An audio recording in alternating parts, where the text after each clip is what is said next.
The U.S. Navy commander who flew the crazy aerial stunts in Top Gun Maverick has offered a book that will help you learn life's vectors. From an F-18 Blue Angel Aviator, we got Frank Weisser to talk about. Welcome. Thank you for your service. Thanks for having me.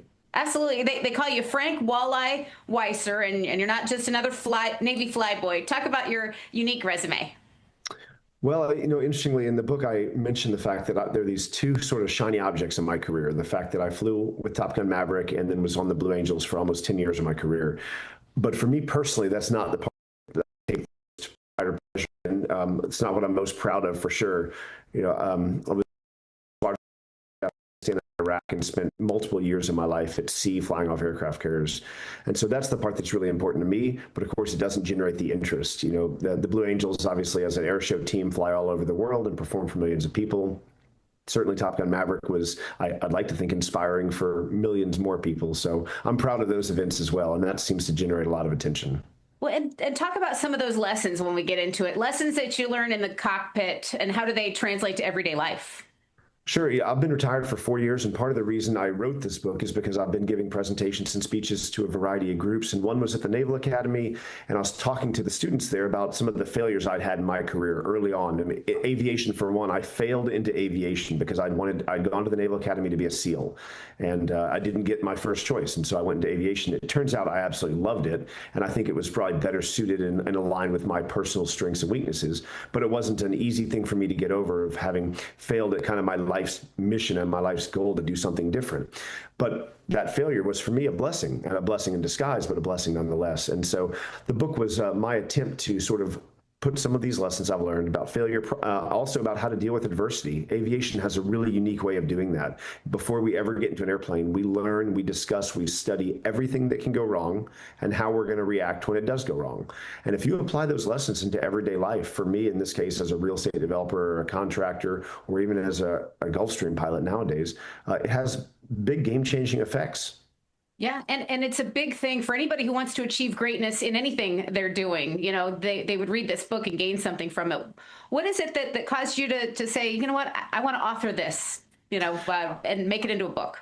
Yeah, the U.S. Naval Institute, who was present, the publisher was present for that speech I gave at the Naval Academy, approached me about it and said, would like you to take this speech and turn it into a short book, 50 or 60,000 words, which it becomes just a couple of hours to read.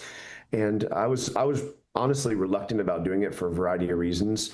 What made me comfortable with it was, in one part, I had made a comment to my wife, and I said, I don't think it shouldn't be me that's writing this. I know way too many incredible men and women who would write a better book and who have better stories and better insight. And she said, but they're asking you, so how about you write it about them? And I thought, well, that actually, I would love to do that. I'd love to find a way to celebrate the people that I worked with, who I respect and want to showcase if I could. And then the other aspect was, it was really critical to me that the author royalties, any financial gain, is dismissed immediately. And so the proceeds go to a group called the Wingman Foundation, which is an incredible charity that supports the families of mishap victims. So that gave me some peace of mind that I was doing it for the right reasons, and I was hopefully lifting up the people I'd served with in a meaningful way. And what I didn't anticipate was how much fun it would be to do it. And so just getting a chance to reconnect with old friends, teammates, men and women who I'd worked with, was really an enjoyable part of the process.